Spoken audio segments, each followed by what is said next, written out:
우리 하나님의 말씀 같이 보겠습니다.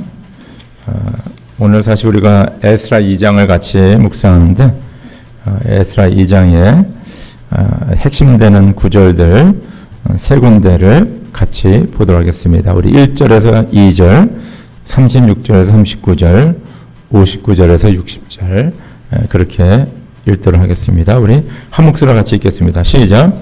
바벨로니아 왕 느부갓네살에게 사로잡혀 바벨로니아로 끌려간 사람 가운데서 많은 사람이 바벨로니아 각 지방을 떠나 저마다 고향 땅인 예루살렘과 유다로 돌아왔다. 그들은 수르바벨과 예수아와 느헤미야와 스라야와 르엘라야와 모르드게와 빌상과 미스발과 비그웨와 르혼과 바하나가 돌아올 때 함께 돌아왔다. 이스라엘 백성의 명단과 수는 다음과 같다. 우리 36절로 하겠습니다. 제사장은 예수아 집안 여다야 자손 973명이요 임레 자손이 1052명이요 바솔 자손이 1247명이요 하림 자손이 1017명이다. 59절 60절로 가겠습니다. 이 밖에 덴멜리아와 델하르사와 구룹과 앗단과 임멜 등 여러 곳에서 사람들이 왔지만 가문이 밝혀지지 않아서 그들이 이스라엘 자손인지 아닌지 알 길이 없다. 그들은 들라야 자손과 도비야 자손과 느고다 자손인데 모두 652명이다. 예. 우리가 지난 주서부터 에스라서를 항상 함께 묵상하고 있습니다.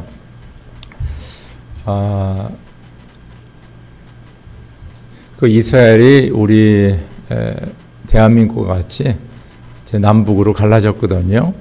그래서 북쪽 나라를 북이스라엘하고 남쪽 나라를 남유다라고 하는데 이제 남쪽 나라 남유다가 주전 586년도에 망하게 됩니다. 그런데 벌써 한 20-30년 전서부터 하나님께서는 선지자 예레미야를 통하여서 말씀을 주십니다.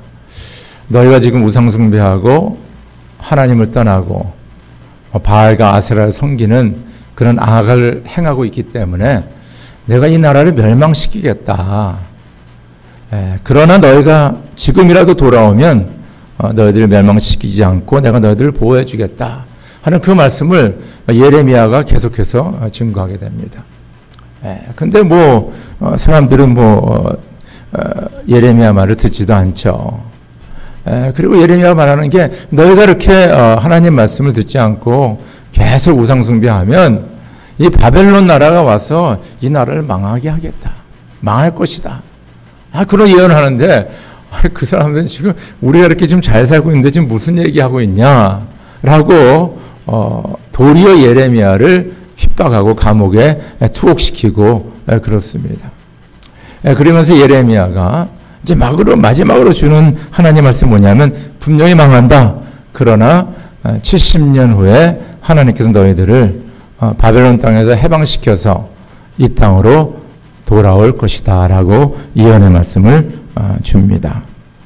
근데 놀라운 사실은요, 하나님께서 예레미야를 통해서 주신 그 약속의 말씀대로 바벨론이 망하고 대신 페르시아 왕국이 들어서면서 고레스산 왕이 그 이스라엘 백성들을 해방시켜 줍니다. 너희들은 너희 나라로 돌아가서 너희들이 섬기는 하나님을 위하여서 예루살렘 성전을 지어라. 그렇게 명령을 내립니다.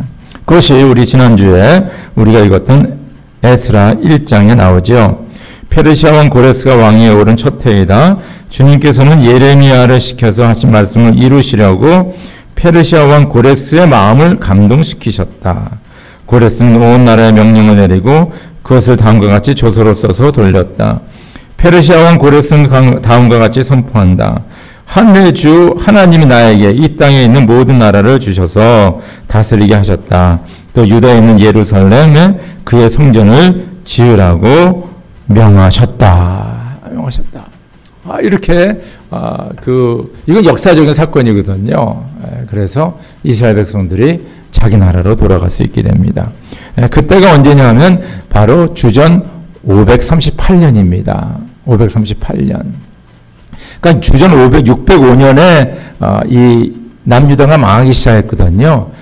그리고 한 70여 년이 지난 주전 538년에 첫 번째 이제 귀환하게 됩니다. 다시 자기 나라로 돌아가게 되죠. 그 다음에 한 20년이 지난 그 다음에 배간 20년이 지난 458년 주전 458년에 이제 에스라가 이제 또 제2차로 귀환하게 되고요. 그 다음에 한 10년 지난 후에 느헤미야가 성벽을 재건하기 위해서 이제 돌아오게 됩니다. 그것이 이제 에스라, 느헤미야, 에스더 거기에 쭉 잘 기록되어 있습니다. 그래서 이제 주전 538년에 이제 오늘 말씀에 2장에 나온 것처럼 그 많은 사람들이 자기의 나라 이스라엘로 이제 귀환하게 됩니다. 그래서 오늘 보니까 거기에 돌아온 사람들의 명단이 써 있어요. 참 생각해 보시기에 참 놀라운 일이죠. 지금부터 2500년 전의 역사적인 사건인데 그때 서기가 있었다는 것입니다. 그리고 그 일어났던 일을 그 역사가들이 다 기록해서 지금 2500년 후에 저 여러분들이 지금 이 말씀을 지금 보고 있는 것입니다. 참 놀라운 일이죠. 보면요, 먼저 11명의 리더의 이름이 나옵니다. 그래서 수룹바벨과 여호수아와 느헤미야, 여기 느헤미야는 그 한 배간 30-40년 전에 돌아온 그 느헤미야와 그냥 동명이인입니다. 그러니까 다른 사람이에요. 그러니까 우리나라도 동명이인이 많지 않습니까? 스라와와 르엘라야와 모르드게 기억하시죠? 그 에스더의 삼촌, 그 사람이 아닙니다. 이것도 동명이인입니다. 그리고 빌산과 미스발과 비그에와 르흠과 바하나가 돌아올 때 함께 돌아왔다. 그래서 여기 리더들 11명의 이름이 쭉 나오게 됩니다. 그 다음에 이제 나오는 이름은 뭐냐면 제사장 가문이 나와요. 제사장. 그래서 제사장 가문에서 한 4천여 명이 이제 같이 돌아오게 됩니다. 아주 많은 숫자죠. 숫자 돌아오게 됩니다. 그리고 레위 가문에서는 한 200여 명쯤 넘게밖에 안 들어와요. 그러니까 레위 가문의 제사장들이 있지 않습니까? 근데 제사장들은 그냥 4천여 명이 레위 가문은 더 사람들이 많은데도 불구하고 200명밖에 돌아오지 않습니다. 그 위에 이제 그 이방인들로서 유대인의 노예로 있었는데 그들이 이제 성전에 허드렛 일을 하는 사람들이었거든요. 그 사람들이 또 많은 사람들이 돌아오게 되고요. 그 다음에 족보를 알 수 있는 사람들, 알 수 없는 사람들, 그리고 솔로몬의 신복의 가문들 해가지고 한 5만여 명이 돌아오게 됩니다. 많은 숫자가 돌아오게 되죠. 근데 그 사람들이 이제 자기들이 벌써 이제 70여 년을 바벨론 땅에 살지 않았습니까? 근데 그들이 살고 있는 집과 농가 밭과 또 재산과 모든 것을 지금 놔두고 이제 이스라엘로 귀환하는 거예요. 이게 참 쉬운 일이 아닙니다. 저와 여러분들은 이민자들이기 때문에 이민을 간다는 것이 이렇게 쉬운 일이 아니죠. 그런데 이 수많은 사람들이 이제 가게 됩니다.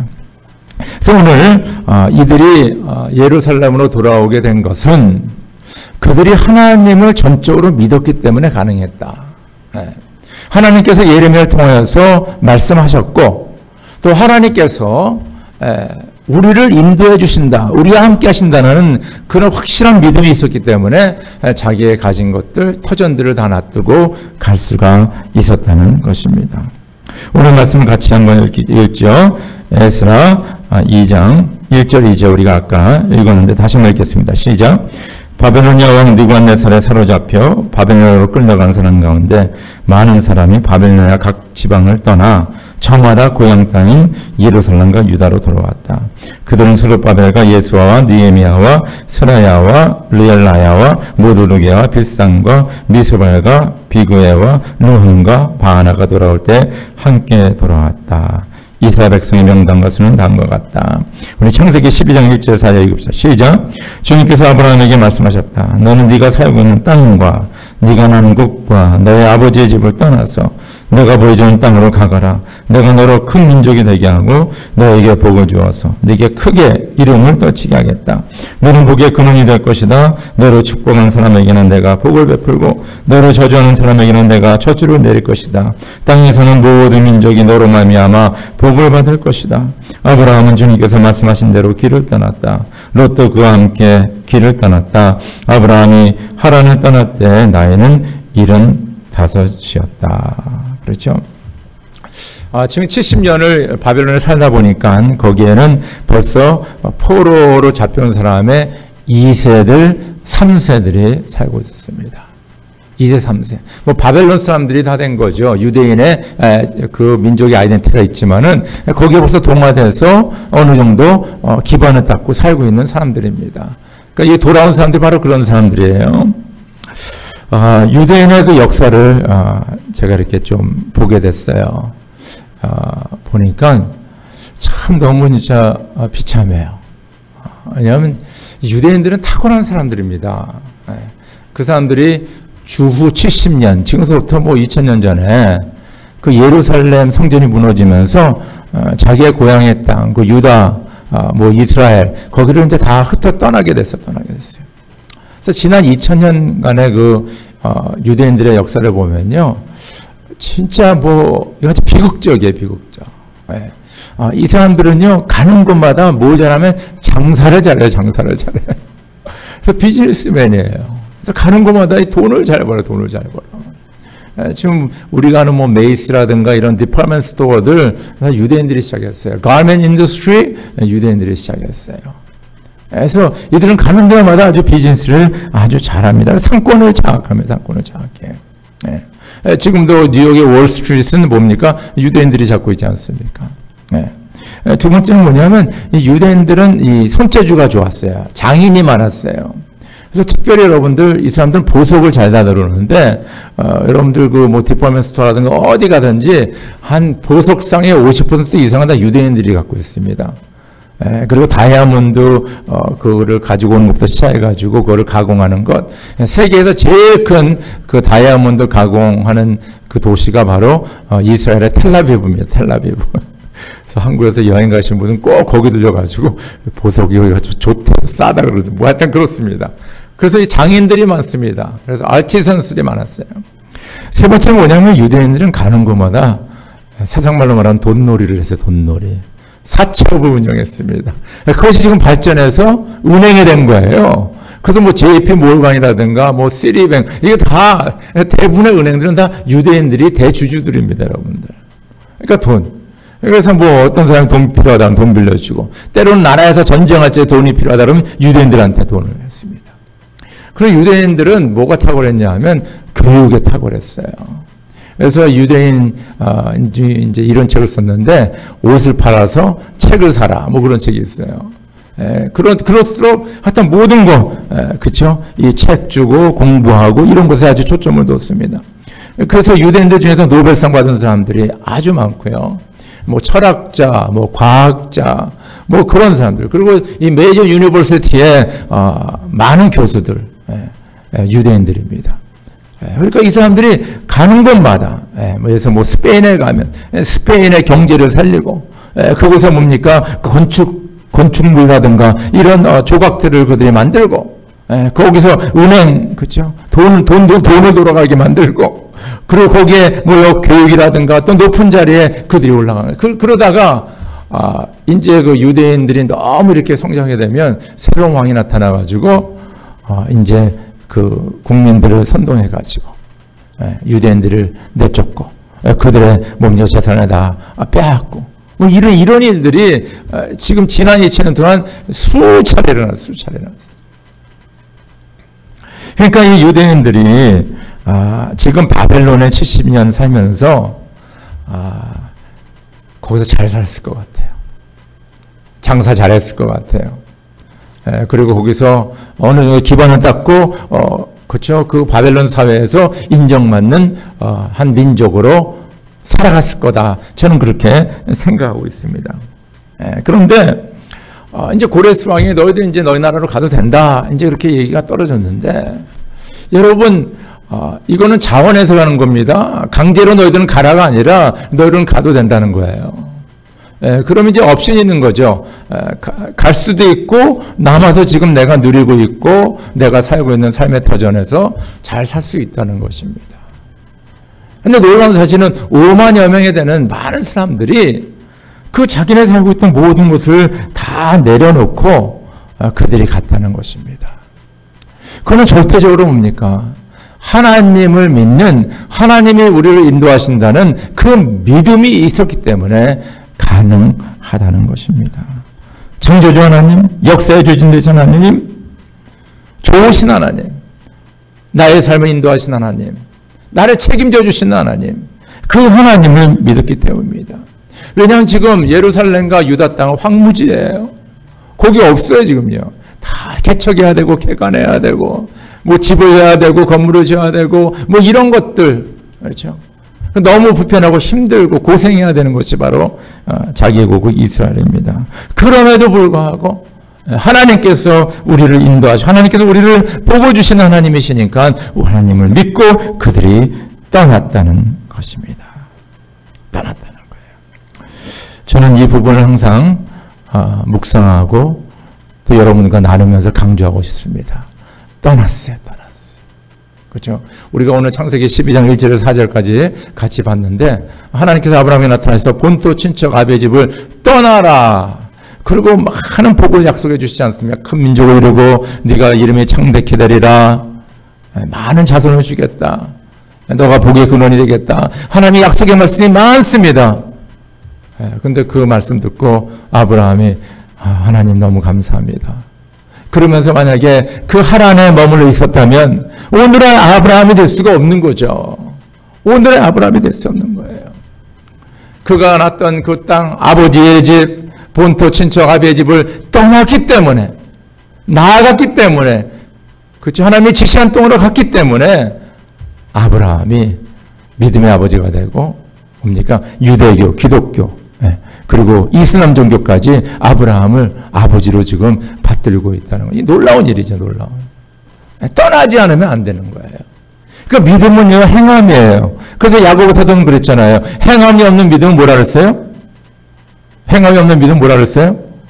죽은 믿음이다 이거예요. 한번 성경 구절 주주주주 외우고 하나님의 말씀 이렇다 따르고 은혜 받았습니다. 아마 간증하고 그래도 내가 행동으로 옮기지 아니하면 그거는 진정한 믿음이 아니라는 것입니다. 역사의 인물들을 가만히 보면요. 그들은 믿고 행동으로 옮긴 사람들이에요. 그런데 여러분이 행동으로 옮기는 데는 모험입니다. 모험이에요. 왜냐하면 아직 이루어지지 않았기 때문에. 아직 뭡니까? 불확실한 거예요. 누가 개런티하는 것이 아니에요. 그러나 모험을 하는 거예요. 모험하지 않으면 절대 역사가 나타나지 않습니다. 집에 있으면 절대 일이 생기지가 않아요. 이거는 진리의 말씀입니다. 그럼 우리가 도대체 누굴 믿고 이런 큰 모험을 하느냐? 도대체 누굴 믿고 하는, 누구 빼고 하는 거예요? 옆집 아저씨 믿고? 내 친척 어떤 삼촌이 빽이 있어서?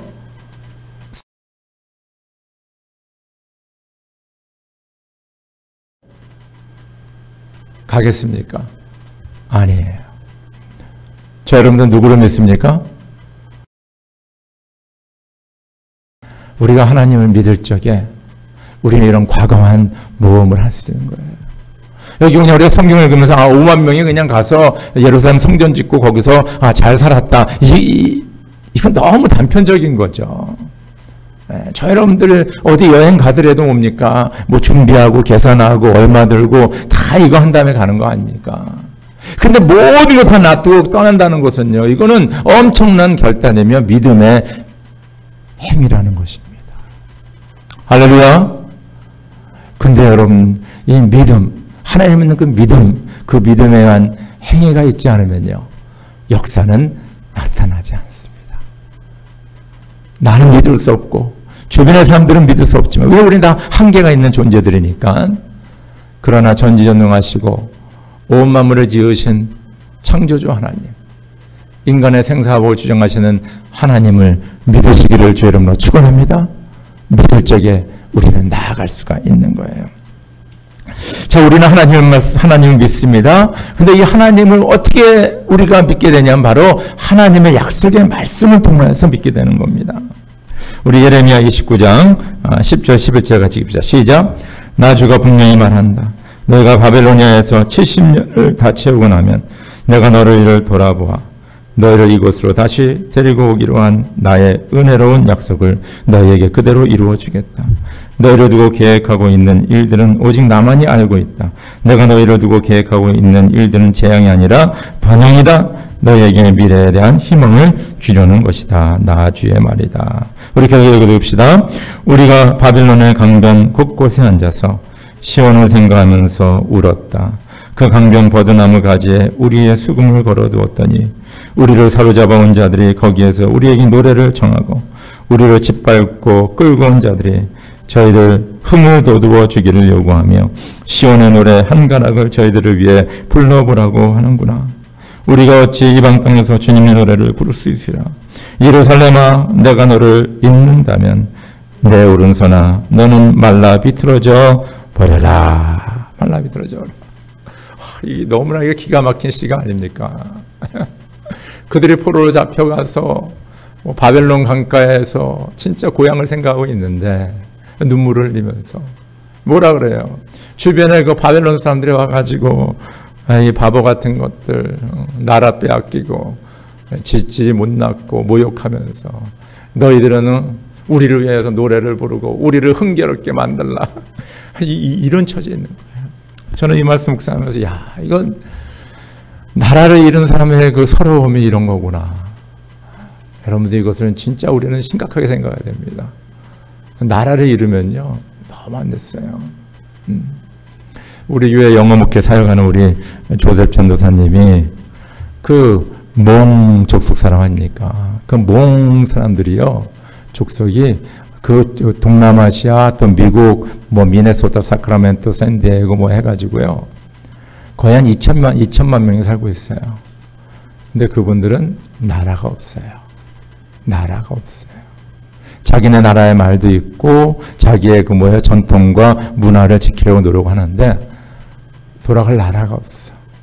돌아가게 되면 라오스로 베트남을 간다, 중국 간다든가 미얀마를 간다든가 타일랜드를 간다든가 아니면 미국의 미네소타라든가 사크라멘토 이런 데 가는 것이 다예요. 나라 없는 사람의 그 슬픔은 그렇죠.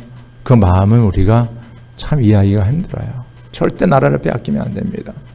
그래서 우리가 하나님을 더욱더 믿고 우리는 더욱더 강해져야 돼요. 우리 나라를 사랑해야 돼요. 우리는 미국에 있으니까 또 미국 시민권 받았으니까 여러분 그렇게 생각하지 마십시오.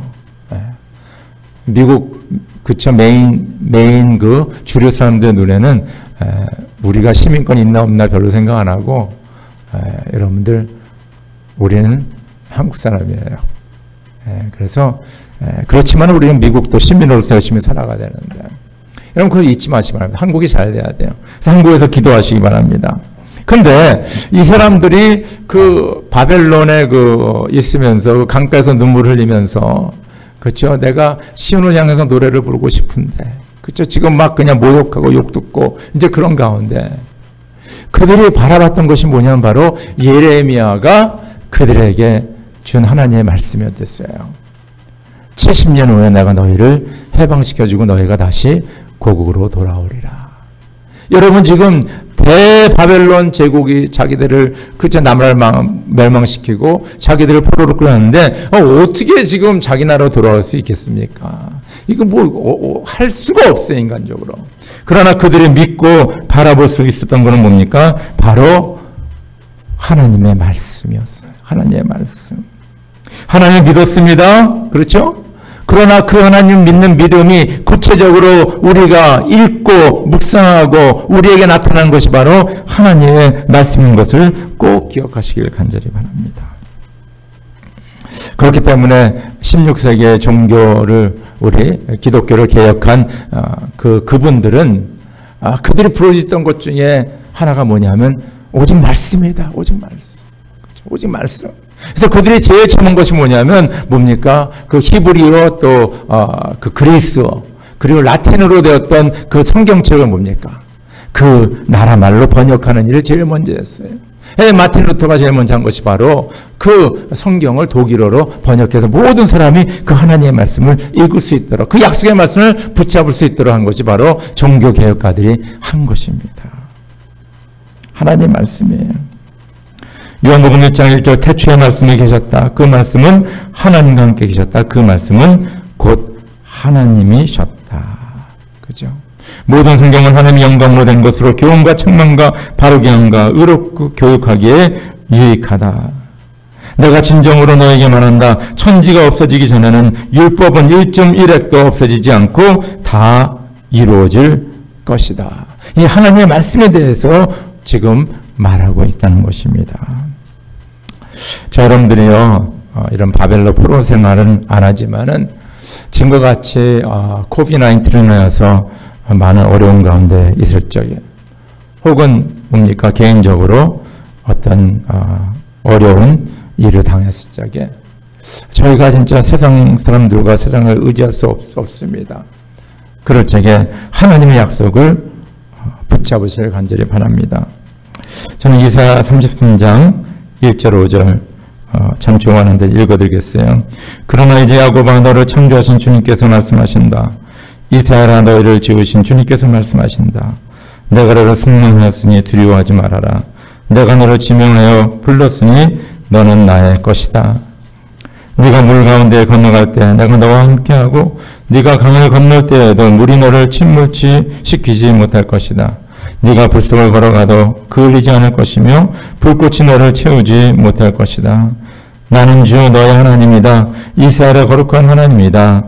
너의 구원자다. 내가 이집트를 성령물로 내어 너를 구속하겠고 너를 구속하려고 너 대신에 에디오피아와 스바를 내주겠다. 내가 너를 보배롭고 존귀하게 여겨 너를 사랑하였으므로 너를 대신하여 다른 사람들을 내주고 너의 생명을 대신하여 다른 민족들을 내주겠다. 내가 너와 함께 있으니 두려워하지 말아라. 내가 동쪽에서 너희 자손을 오게 하며 서쪽에서 너희를 모으겠다. 할렐루야. 할렐루야. 네. 우리가 코비드-19에 조심해야 됩니다. 마스크 쓰시고 손 깨끗이 닦으시고 또 사람들과 접촉하는 것을 유의하시고 우리가 꼭 지켜야 될 거 지켜야 되는데 이 코비드-19 때문에 너무 수그러들지 마세요. 너무 이것 때문에 이러지 마세요. 여러분 우리가 역사를 보면요. 우리 6.25 전쟁도 지나지 않았습니까? 그리고 여기 이민생활 여기 막 30-40년 하신 분들 사실 지금 우리가 겪는 거는요. 이민생활 초창기에 비하면 이건 뭐 아무것도 아니에요. 솔직히 얘기해서. 좀만 조심하면 되잖아요. 코비드-19 안 걸리고 조심하고 그렇죠? 경제적으로 좀 어렵지만은 뭐 예전에 이거보다 더 어려울 때도 얼마나 많았습니까? 너무 이것 때문에 너무 그냥 호들갑 떨거나 뭐 세상이 다 끝날 것처럼 생각하거나 그렇죠? 하나님을 예배하고 하나님을 섬기고 또 하나님께 나아가는 것들 너무 두려워하지 마시기 바랍니다. 저는 그렇게 생각해요. 저는 그렇게 생각해요. 하나님의 약속의 말씀을 붙잡으시고 하나님께서 나를 지켜주신다.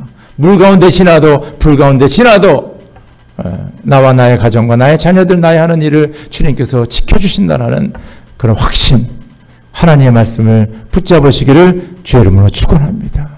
왜냐하면 바벨론에 잡혔던 사람들이 아무것도 붙잡을 수가 없었어요. 오직 예레미야를 통한 하나님의 예언의 약속의 말씀만 붙잡았다는 것입니다. 이런 하나님의 은혜가 있기를 주의 이름으로 축원합니다. 세 번째는 뭐냐면 믿음으로 보지 못하는 것을 증거로 삼는 자들이었다. 이 5만여 명이 지금 돌아가서 성전을 건축하게 되는데 우리 하나님 말씀을 같이 읽읍시다. 시작. 믿음은 바라는 것들의 확신이요 보이지 않는 것들의 증거입니다. 이 사람들은 모든 믿음을 따라 살다가 죽었습니다.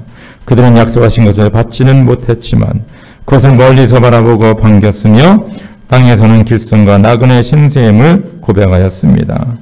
그러나 사실은 그들이 더 좋은 것을 동경하고 있었던 것입니다. 그것은 곧 하늘의 고향입니다. 그렇죠? 자, 이 처음에 귀환해서 5만여 명에 가서 그들의 사명이 있었어요. 그 사명 바로 뭐냐 하면 하나님의 성전을 짓는 거였습니다. 제가 지난주에 잠깐 얘기했지만 하나님의 성전은 뭐냐면 하나님이 임재하는 곳, 하나님을 예배하고 하나님을 찬양하는 곳, 또 다른 말로 뭐냐면 내 개인의 삶과 우리 가족과 우리 모든 민족의 뭐예요? 중심에 바로 하나님의 임재가 있고 하나님을 예배하는 것이 가장 중심에 있다는 것을 고백하는 것. 그것이 바로 성전 건축입니다. 그 성전은 이런 엄청난 그런 상징적인 의미가 그 안에 있는 것을 꼭 기억하실 간절히 바랍니다. 여러분들, 이 교회당은요, 그냥 건물이에요. 그러나 저희들이 이렇게 모여서 예배드리는 것이 바로 교회입니다. 저는 이 말씀을 묵상하면서 뭡니까? 이분들이 돌아가서 집도 져야 되고 길도 닦아야 되고 장사도 해야 되고 여러 가지 할 일이 많은데 그들이 제일 먼저 한 것이 바로 뭐냐면 성전 건축이었다는 것입니다. 왜 이것이 제일 먼저가 되었을까? 그것은 뭐냐면 바로 그들의 신앙 속에, 그들의 삶 속에 바로 하나님이 제일 중심이고 프라이어리티 넘버 원이라는 것을 고백하는 그 믿음의 고백이 바로 성전 건축이라는 것입니다. 다른 거는 못하더라도 내가 먹고 살고 또 이렇게 잠자는 곳이 불편할지라도 내가 제일 먼저 우선으로 해야 될 것은 주님을 내 마음에 모시고 바로 주님이 나의 삶의 최우선이 되는 것이 가장 먼저 해야 될 것이다. 먼저 해야 될 것이다. 할렐루야. 여러분 믿습니까? 여러분들 이 우선순위가 딱 정해지면요, 그 나머지 거는 너무 하나님께서 다 도와주셔서 해결이 됩니다. 주님 말씀과 같이 너희는 먼저 그 나라와 그 일을 구하라. 그리하면 이 모든 것, 내 비즈니스도 그렇고 자녀 교육도 그렇고 내 하는 건강도 그렇고 하는 일도 그렇고 인간관계 모든 것들이 내가 더하여 주리라. 내 생각 이상으로 하나님께서는 충만하게 채워주신다는 것입니다. 저희 교회는 지금 성전 건축을 앞두고 있습니다. 그렇죠? 우리가 포일러마판 그 프로퍼티 이제 그 돈을 가지고 성전을 건축하는데, 저는 우리 성도들에게 주신 하나님의 놀라운 축복의 기회다, 저는 그렇게 생각합니다. 기회다 생각합니다. 저희가 교육관 제수 쪽에도 많은 분들이 헌신하셨는데, 이번에 우리가 본당 지을 적에도 여러분들 자원하여서 헌신하기를 간절히 바랍니다. 오늘 에스라 2장 68절 69절 제가 읽어드릴게요. 가문의 우두머리 가운데는 예루살렘에 있는 주님의 성전터에 이르러서 하나님의 성전을 옛 터에 다시 세운 이를 도우려고 자원 예물을 바치는 이들도 있었다. 저마다 힘 잘하는 대로 건축 기금을 마련하니 금이 6만 1,000 다릭, 은이 5,000만에 제사장의 예복이 100볼이나 되었다.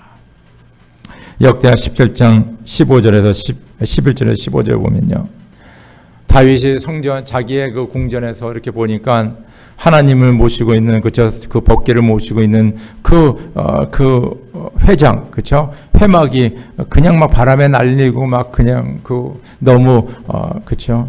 부족한 것을 보게 됐어요. 그때 그가 결심하면 하나님, 내가 하나님에서 성전을 짓기를 원합니다. 그냥 그 마음으로 생각했고 그렇게 하길 원했어요. 그것을 나단에게 얘기하니까 나단이 다 들어주고.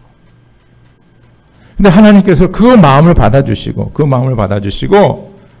하나님께서는 다윗을 이렇게 축복하십니다.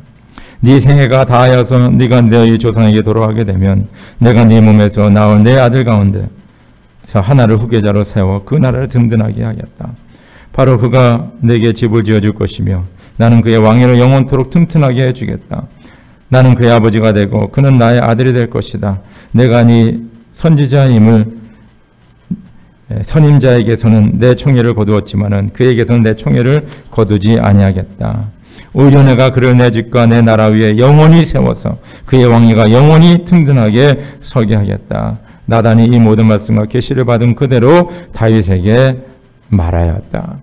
제가 왜 이 말씀을 자꾸 강조하냐면요. 진짜 하나님을 사랑하고 하나님을 섬기고 그 하나님을 예배하기 위해서 성전을 건축하는 그 헌신은 뭡니까? 바로 오늘 이 시간, 아니 10년, 20년을 넘어가서 우리의 자손 대대로 모여 후손에게 이루어지는 하나님의 놀라운 은혜와 복이 있다는 거예요. 그것이 바로 오늘 뭡니까? 다윗에게 주시는 하나님의 약속의 말씀입니다. 내 왕위가 끊이지 않겠다. 또 다윗의 몸을 통하여서 예수님께서 탄생하시고 바로 하나님의 나라가, 하나님의 또 교회가 바로 예수 그리스도를 통하여서 이 땅에 모여 이루어지지 않습니까? 이 놀라운 일이죠. 그러니까 이 믿음으로 바라본다는 것은 내가 오늘 주님 앞에 헌신하고 주님 위해서 수고하고 뭡니까? 바치고 진짜 열심을 내는 것이 뭐 지금 뭐 나타납니까? 그러나 이것은 뭡니까? 우리가 앞으로 일어날 미래의 일들, 미래 하나님의 은혜와 복을 우리가 바라볼 수 있는, 왜냐하면 그건 하나님의 약속의 말씀이기 때문입니다. 중요한 것은 이것이 바로 나로부터 시작이 되는 거예요. 나로부터. 다른 사람이 아니라 나로부터 시작이 되는 거예요. 내 자녀에게, 내 후손들에게 이 하나님의 은혜와 복이 임하는 것은 나로부터 시작이 되는 거예요. 그래서 저 여러분들은 이 질문을 해야 돼요. 내가 이렇게 주님을 사모하는가? 주님이 임재하는 그 교회 건축과 주님을 예배하고 찬양하는 것을 위하여서 내가 나의 시간과 물질과 나의 몸을 헌신하는가? 이런 구체적으로 저 여러분들이 진짜 물어봐야 되는 거예요. 바로 그것은 우리가 믿음의 눈으로 지금은 이루어지지 않았지만 이루어질 것을 바라보는 그런 믿음을 이야기하고 있다는 것입니다. 시편 84편 1절과 4절 제가 읽어드릴게요. 만군의 주님, 주님이 계신 곳이 얼마나 사랑스러운지요. 내 영혼이 주님의 궁전들을 그리워하고 사모합니다. 내 마음도 이 몸도 살아계신 하나님께 기쁨의 노래 부릅니다. 만군의 주님, 나의 왕, 나의 하나님, 참새도 주님의 제단 곁에서 제 집을 짓고 제비도 새끼칠 보금자리를 얻습니다. 주님의 집에 사는 사람들은 복됩니다. 그들은 영원토록 주님을 찬양합니다. 그렇죠? 이런 찬양이 저 여러분의 찬양이 되기를 주 이름으로 축원합니다. 하나님의 전을 그리워하며 사모하며 내가 평생 그곳에 거하며 하나님을 예배하며 찬양하기를 간절히 소망한다. 내가 그곳에 거하기를 원한다라는 이런 귀한 믿음의 고백입니다. 말씀 뵙겠습니다. 예레미야 예언과 같이 그들이 포로로 잡혀간 70년 후에 고레스 왕의 칙령으로 인해서 이제 고국으로 돌아오게 되는데 첫 번째 기한에 5만여 명이 돌아오게 됩니다. 그들은 자기의 삶의 터전의 모든 것을 내놓고 가는데 가능했던 것은 바로 하나님을 절대적으로 믿었기 때문에 가능합니다. 하나님을 절대로 믿는다는 것은 바로 하나님의 말씀을 붙잡는 것입니다. 어떤 상황 속에서도 하나님의 말씀을 붙잡는 것이고 바로 그들은 이 하나님을 섬기고 하나님을 그들의 삶의 중심으로 두는 것을 제일 먼저 하였고 제일 먼저 그 성전을 건축하였기 때문에 바로 그것을 통하여서 후세대에 하나님의 놀라운 은혜와 복을 받는 그런 축복이 있었습니다. 이런 귀한 믿음의 사람들 저 여러분 되기를 주의 이름으로 축원합니다. 우리 다 함께 기도드리겠습니다.